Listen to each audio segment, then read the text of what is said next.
Hello and welcome to Dream It, Dare It, Do It, Live the Life You Want. I'm Jasmine, your host for this podcast. This podcast is hopefully inspiring you to live the life that you want and to look within and see what is it that you truly want. And today I have the opportunity to have Mama J with me. Hi, Mama. Hi, I'm so happy to Mama be here. J. It's so funny. I'm used to calling you Jackie. I don't know why. I've called you Jackie all this whole time.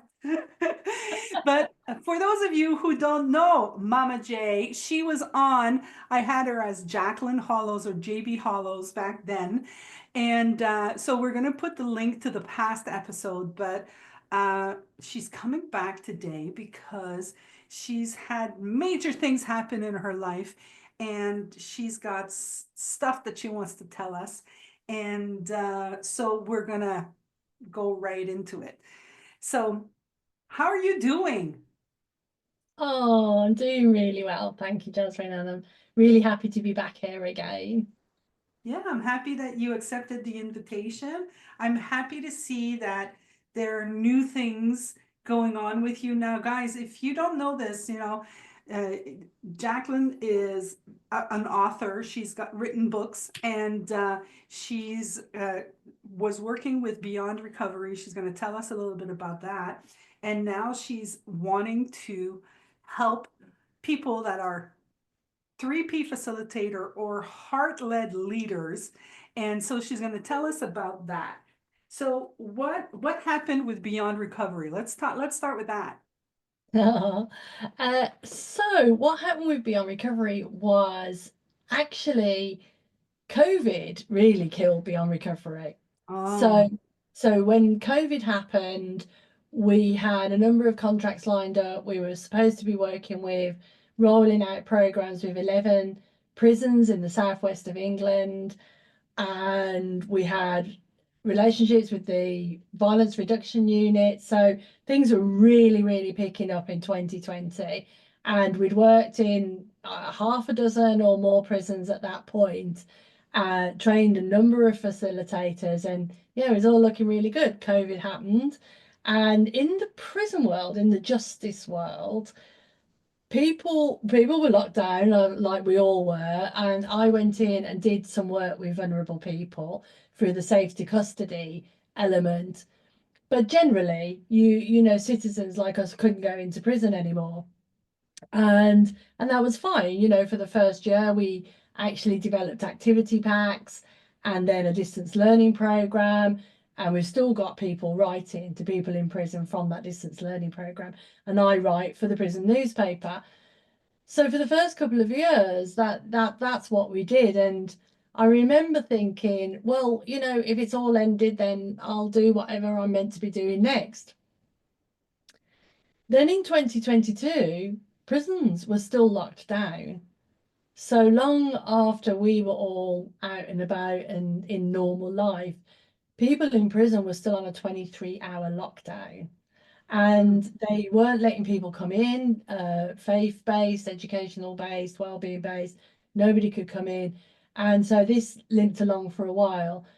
I did manage to get into a youth offenders prison with a couple of the lads, and we did a little bit of work there. But really and truly, it was all still locked down. And so it took me, again, another year to realize, we need to pivot. And so we pivoted and we've worked some in the community. We started developing local courses in the community and so on. But I have to say, my heart stayed in the prisons. mm, And as much as I love the work with the community people, and we've worked in homeless shelters, we worked in vulnerable adults who have lost their children to services, and a few other bits and bobs. As much as I loved it, my full heart wasn't in it, and I kept thinking, what am I going to do? What am I going to do? So I started as a sort of side hustle. I started coaching and working with people. I started developing content for an app called Insight Timer. where you do like meditations and stuff. And I've got a lot of content on there. And I just started playing with other things, trying to find my next way. And in December this year, actually, a very serendipitous thing happened. So in December this last year, 2024, I thought, do you know what? I'm going to do a series of live events on Insight Timer, Advent to Peace. So 24 live events on Insight Timer. And of course, being me, I couldn't just do the live events. I had to create a video and send out an email and all the stuff that we do. Mhm. And I was doing that, and it was a lot of work, but I absolutely loved it so much. And I thought, I'm going to interview some people, and I interviewed a fellow Insight Timer teacher. And after the interview, the next day he wrote and said, MamaJ, I've been interviewed a lot, and I've interviewed a lot, and you are hands down the best interviewer I've ever known. It's like, wow. And I said, wow, thank you. I do really love it. And I said, why? And he said, well, first of all, you don't gazump the guest. You're all about the guest feeling comfortable. So if the guest says, I've got a book, you don't say, oh, yeah, I've got a book. But he said, most of all, you listen. I don't know anything about you, and you've interviewed me twice now. And, and yet I know nothing about you. So I was happy with that praise, and I thought, well, that's really nice, because I do really like doing that. And the very next day he wrote to me and he said, MamaJ, would you like to have your own TV show? I said, what? Yeah. Yeah. Anyway, there is a new channel, a new streaming channel, and it's a metaphysical spiritual streaming channel. It's brand new, launched on the 6th of January this year. And they weren't taking on any more guests, any more hosts, but he got me in.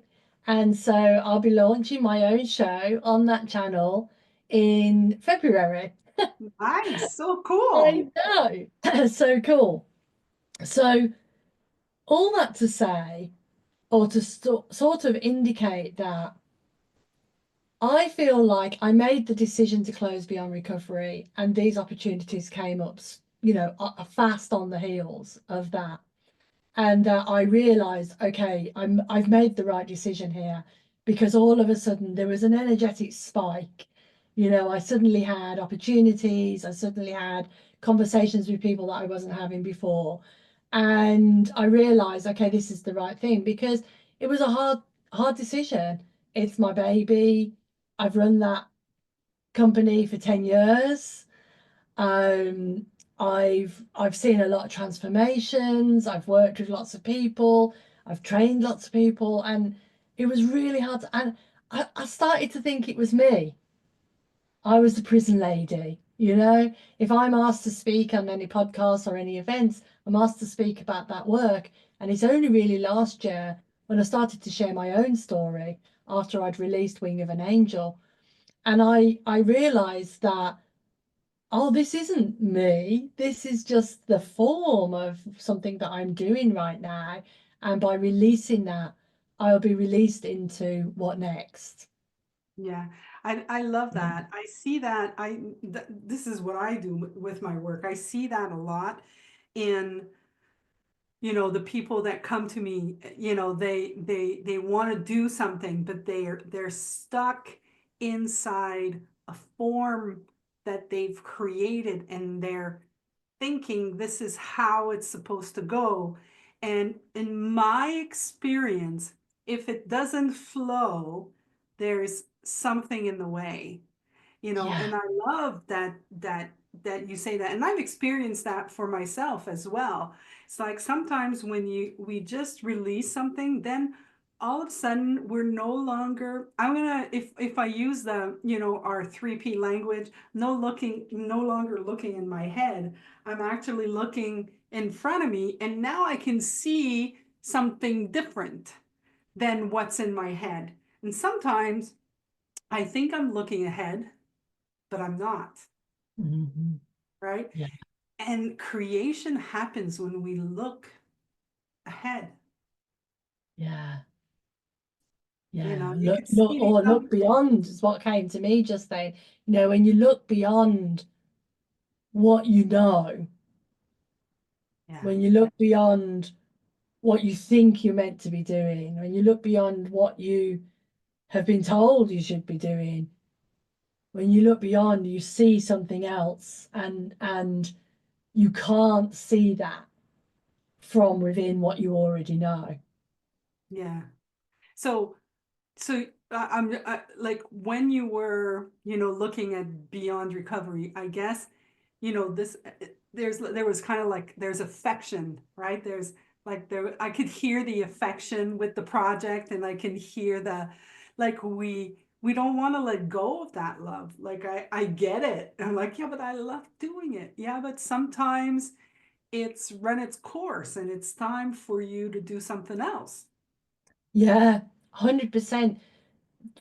Not long after I started Beyond Recovery, I was interviewed, and the interview was called The Volcano Moment. And in that interview, I described that I knew that this is what I'm meant to be doing now. And if I'm not meant to be doing it, I'll know. And I often think back to that video and that interview because I did know, but I didn't want to let go. And that's okay too. I think that's okay too because it's all in its own time. But I really see that we we have so much more potential than we imagine, and we are constantly boxing ourselves in to a role or a job or something that keeps us small, and we're constantly going to be up against that because we're up against the limitations of our thoughts. So we're constantly that's always going to be happening. But as you sort of look beyond those thoughts and be willing, and I was willing to go, okay, what else? There's no safety net. I hadn't at the end of Beyond Recovery, which was, absolutely my baby, my dream project.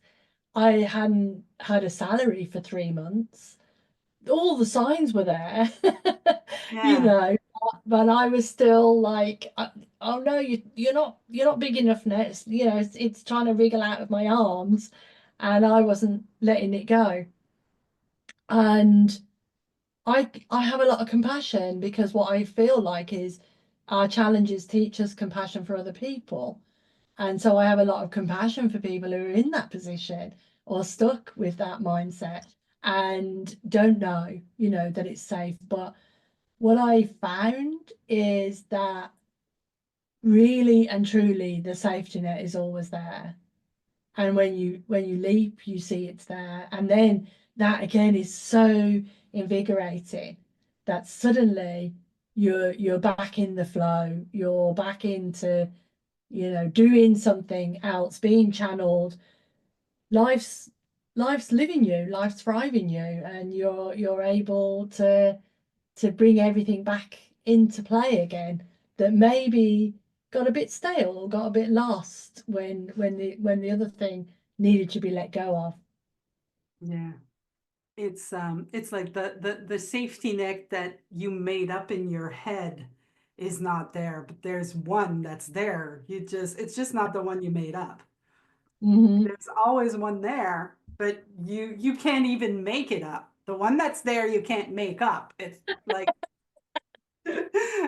you know, and what's really interesting is, you've let go of that project, and now you've got the TV show that's coming, but you've also, we talked off camera, and now you're kind of like wanting to bring all of the knowledge that you've learned with Beyond Discovery, and you want to bring it to 3P facilitators.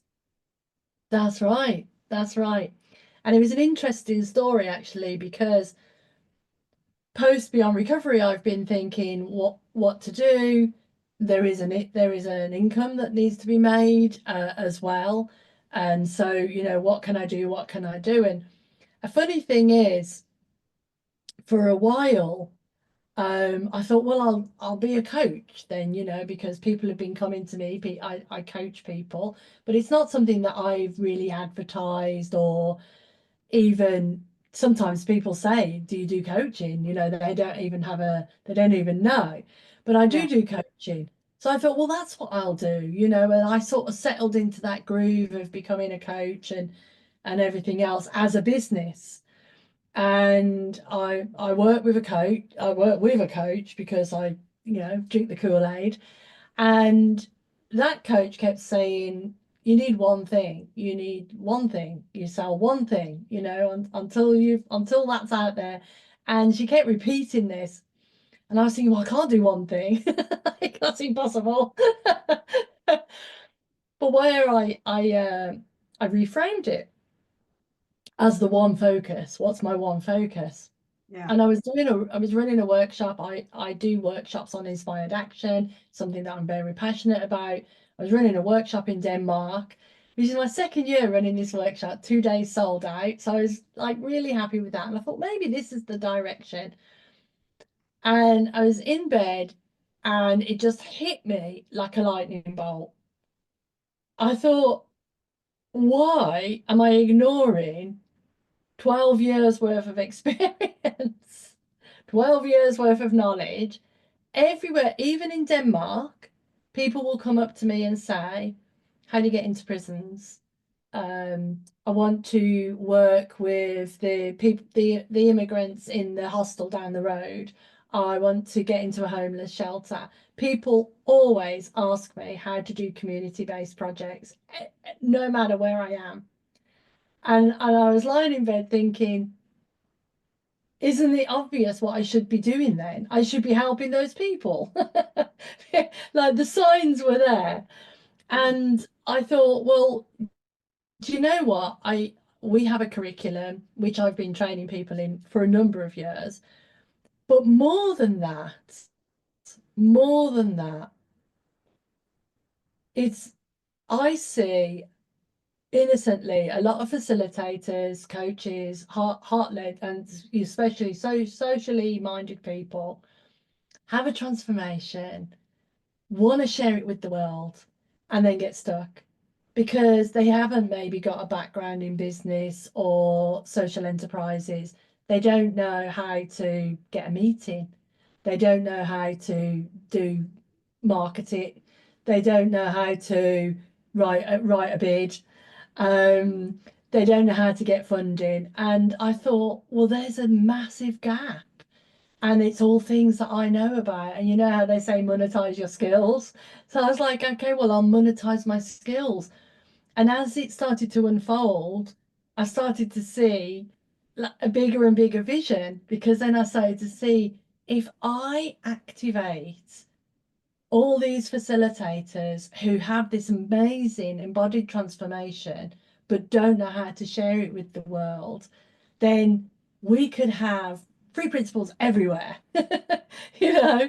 And I've worked in underserved communities, so I know that some people get lost, and when those people get lost, they don't always want to come back to MamaJ, right? Because they've got something on that. They want to prove themselves with me. But they might go to down the road to speak to so and so if they know that's available and accessible for people. And and that will also be part of the legacy of Beyond Recovery. So it all clicked into place, and I could see that it would be an amazing service to people, and I could be true to me and to what I've learned, and I can share a lot. Any meeting that I'm ever on, that people will say, how do you do this and how do you do that? And I thought, I'll just share it with people, and they'll pay me, obviously, and we'll really accelerate that going from learning to action. And it actually only just occurred to me that when I first started Beyond Recovery, I'd been working in prison for about 6 months, and I was on a quite a well-known three principles facilitators course. and I was absolutely exhausted. You know, really, I really, really was burnt out. And I sat in my bath one night and thought, I know I'm meant to be doing this work, but something's wrong because I shouldn't be this tired. You know, what am I missing? Which is my favorite question. What am I missing? And immediately I got the answer: ask that facilitators course if there's anybody who wants to volunteer. And that was with One Thought. And I went to One Thought. I asked Aaron, you know, will anybody like to volunteer? And he said, oh, you can chat to them. And because I saw there were people in there who had done that program twice, and they still weren't starting groups or sharing what they knew. And that's what Beyond Recovery brought. It enabled people to start sharing. And so in a way, it's full circle back to that. And I can help people start businesses, I can help people work in any areas, but my specialty is underserved communities. It's about being curious, right? It's about being curious. You know, like I just talking to you, I already know, you know, a couple episodes ago, I was working with, I did a podcast with New York Peace Project, which is essentially, you know, working with the underserved community in New York, and he's wanting to bring this understanding to people that are, you know, they call it transitioning. They're coming out of jail, or they're coming out of a substance abuse, or they're homeless. So he's working on that, and he's, you know, he's starting to see a lot of things too, you know. And it's really incredible to see how much thinking that we have. Like if we're not in action, we're in our heads. Mm. It's essentially what that is, right? If you Mhm. think about it, because when we're not in our heads, we're about looking, what am I going to do next? Okay, now, and it just kind of rolls. And if it's not rolling, then we're stopped somewhere. We just don't know what it is that we're stopping, right? So that's what I love about these relationships that we create in our coaching and in our consulting, whatever we do.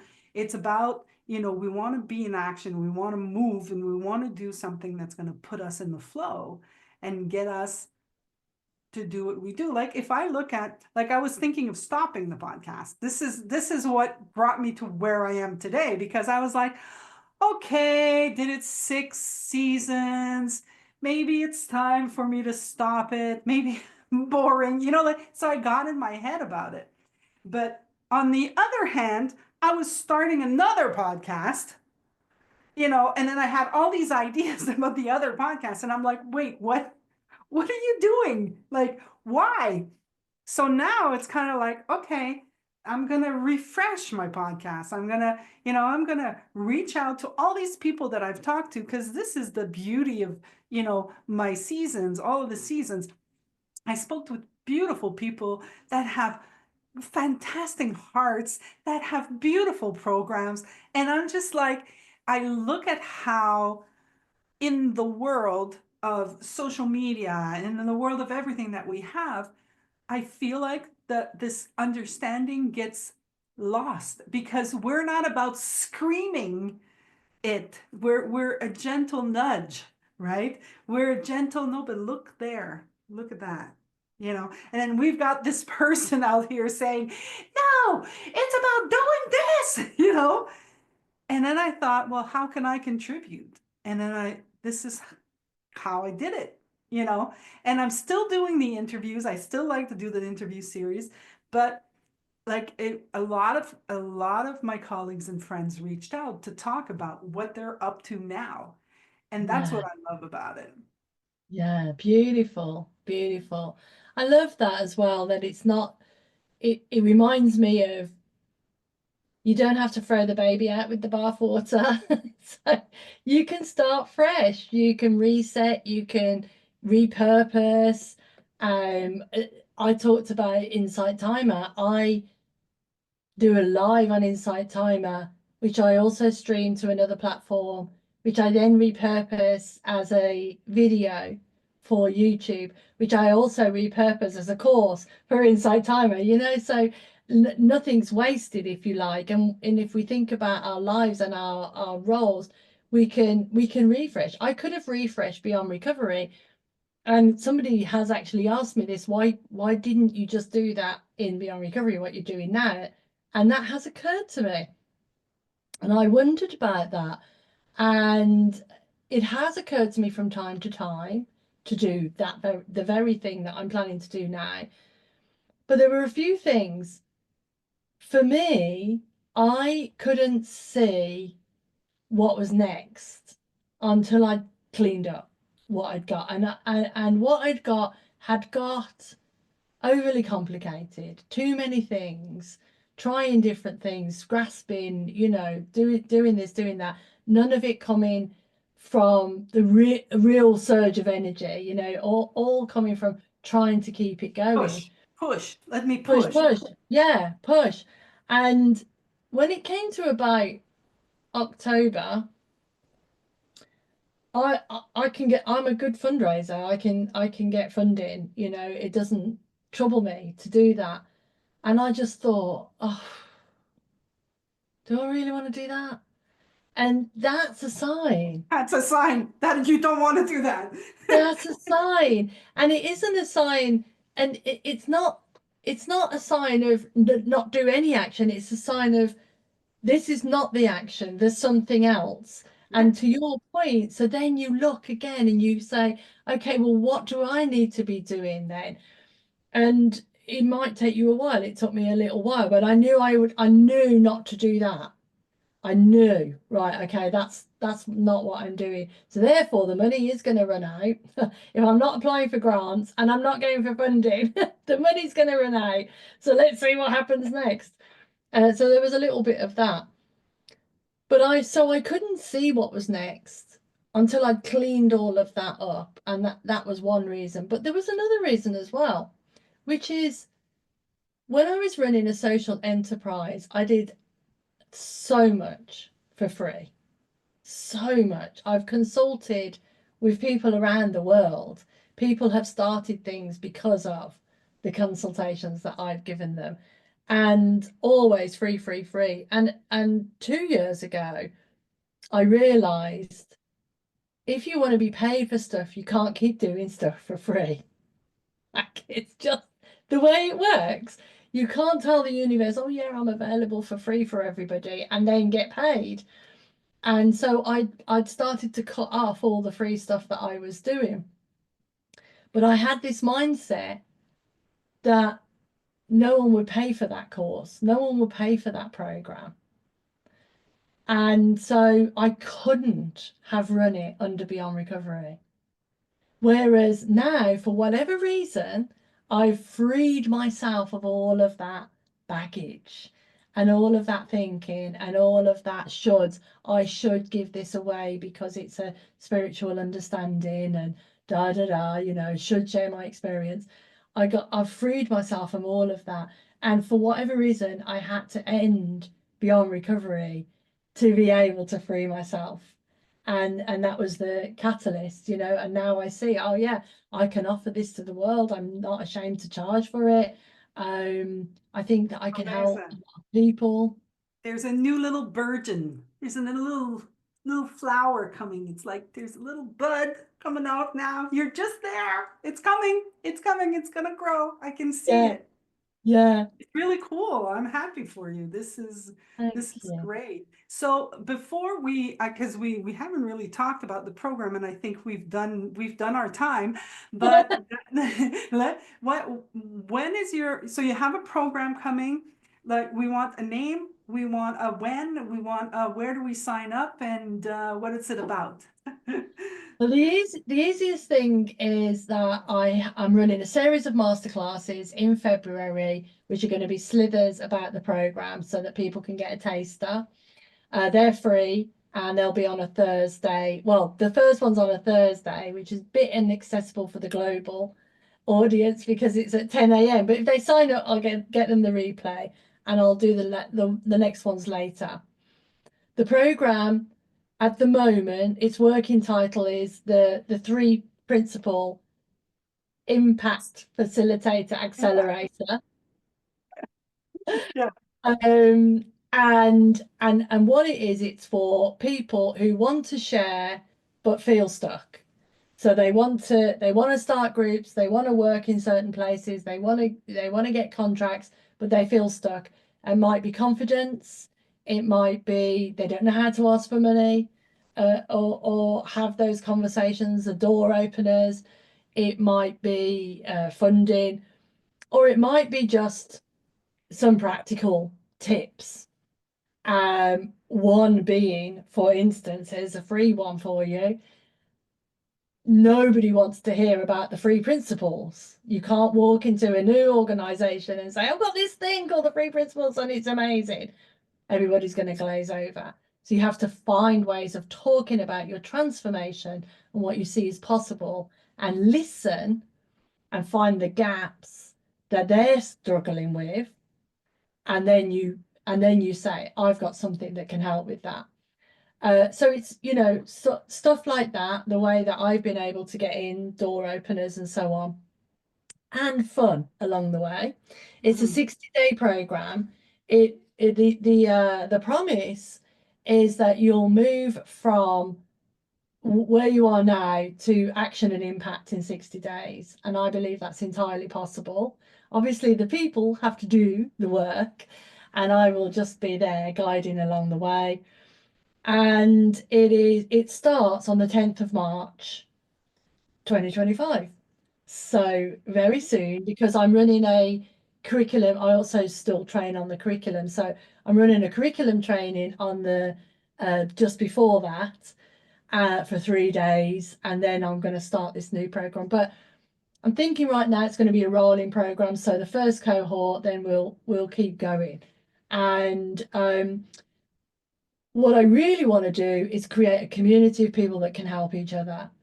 So within the program, you will be part of a community that, let's say you want to do a listening workshop somewhere, you can buddy up with someone and you can practice doing your listening workshop, um, so that they can learn together, they can share best practice, they can share their wins, and not have such a lonely journey. So that's the program.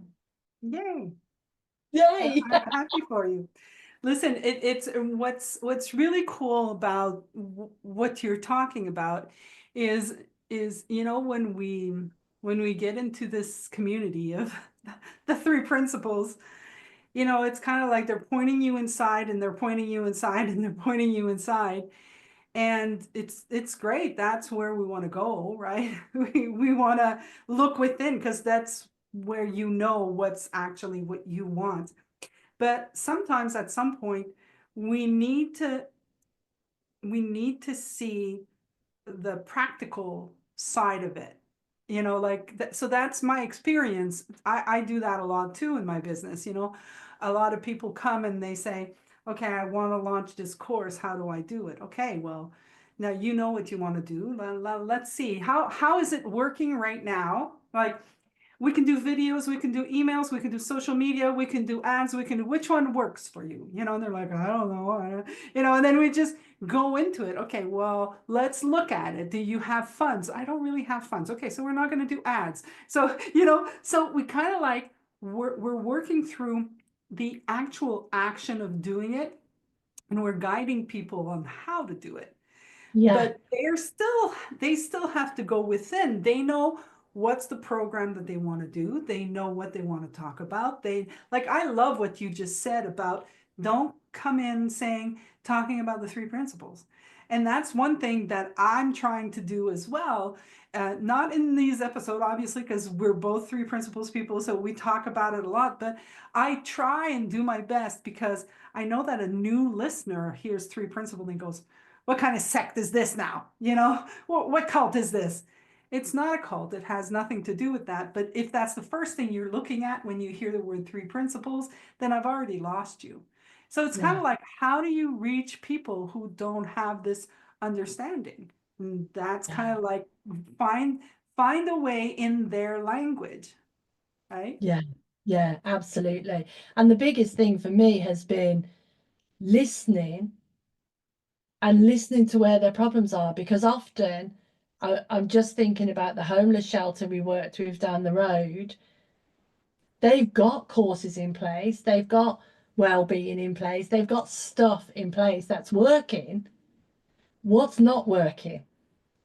And when you ask what's not working, then you can see, okay, what's not working is people are still feeling like they're blaming.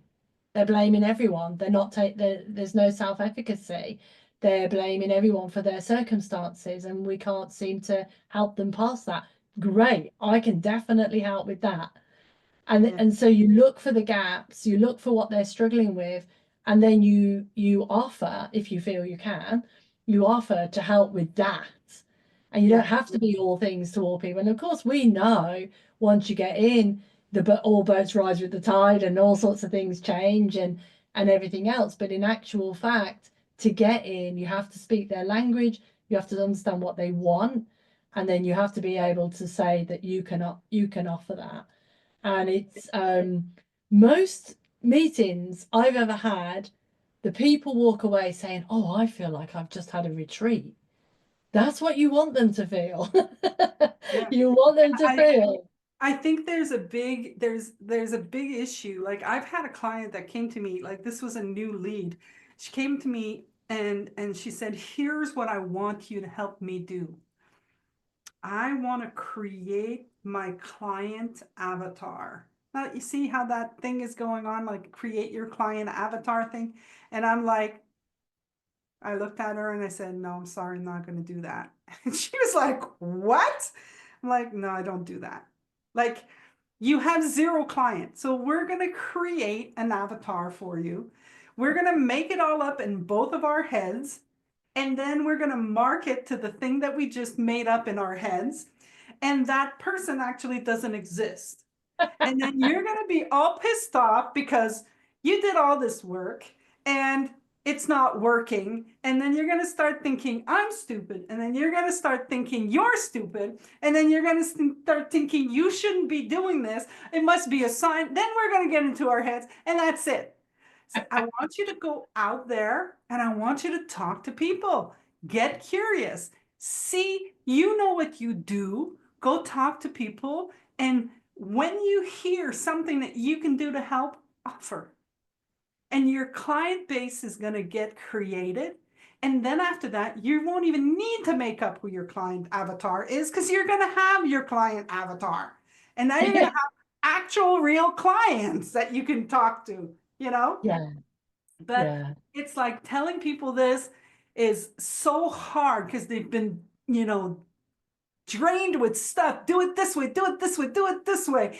Social media, you need to do this like that. Here, you need to do that like that. Here, you need to do that like that. Oh my God.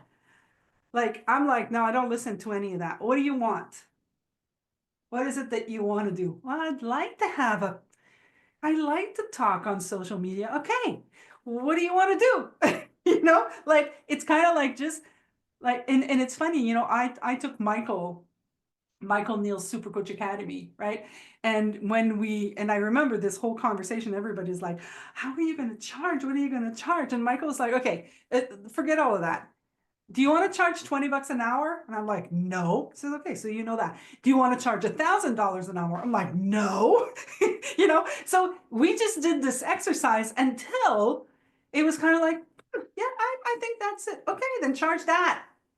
That's it. yeah, Like, no need to make it all up, no need to freak out, no need to look at the market, no need to. What is it that you want? And then do that. yeah, yeah. That's absolutely right. Absolutely right. When I first started working with people, I worked with Michael as well.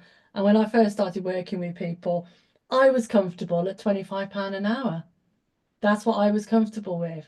I Yeah. was comfortable saying to people, I charge £25 an hour, and that's what I charged for a little while. And I was happy with that. They were happy with that. I got clients, and then at some point I thought, well, I can probably charge more. And I've got some experience now, and I think I may have even moved to 75 an hour at that point. And then I was happy with that for a little while. And You just do that, don't you? And It's it's an not big. evolution. Yeah, yeah, yeah, yeah. It's Yeah. an evolution. It's about growing. It's about exactly what we've been talking this whole episode, where it's like, what? So right now it looks like this. Okay. Now you're not stuck there for the rest of your life. So don't start thinking, yeah, but what if when I turn 75, this happens and now I'm not going to like, okay, you're not that age. Let's not go there. Right now, that's how it is. Now let's look at it in 6 months again. Are you still comfortable? Okay, increase. Next. So it's evolution. It's like we're growing, we're seeing new stuff, we're seeing it differently. We're not stuck. We can if we want to, but we're Yeah. not. No, no. And that's Brilliant. so liberating and like it releases you. Yeah. Okay, so I can look at this again.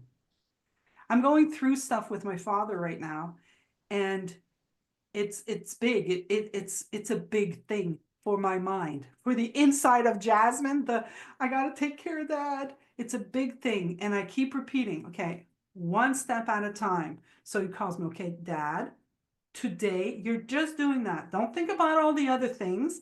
The next step will be revealed once we finish doing this step. And this is what we do. And now every day we're kind of like, and we're moving forward Mm, in the process, you know. beautiful. So, Mama J, thank you so much for coming. I'm so excited for you. I'm looking forward. Maybe you'll come back on season 8 to tell us what's going on. Maybe I will. So we're going to put everything in the description, the links to where people can sign up, the links like, because now people might be listening to this episode and March 10th has gone by, but I'm sure she's going to be doing more stuff. So we're going to put a link to where you can actually find out what's going on in the moment of, when you hear this. And so you can reach out to her and see what happens. And Bote wants to come and say goodbye at the same time. So is there anything else you'd like to sign off? Is there anything you'd like to say, or you're good? I'm good. I'm just really grateful to be with you and to speak to you, and really excited. And yeah, let's activate the world. Fantastic. All right. Looking forward to it. I can't wait to hear. Thank you. Everybody else who's now listening, who's kept listening to us this whole way, I'm going to say dream it, dare it, do it, live the life you want. And I will see you in the next episode. You have a good one. Bye bye.